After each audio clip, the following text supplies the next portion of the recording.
As chuvas que caem em Natal desde ontem provocaram transtornos e pontos de alagamentos pela cidade na manhã desta quarta-feira.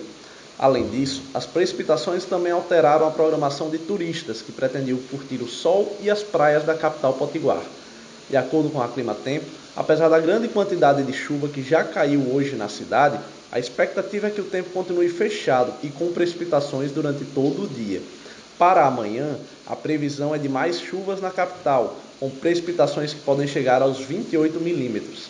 A temperatura prevista na cidade para esta quinta-feira é de mínima de 24 graus e máxima de 30. No Minuto.com tem notícia chegando.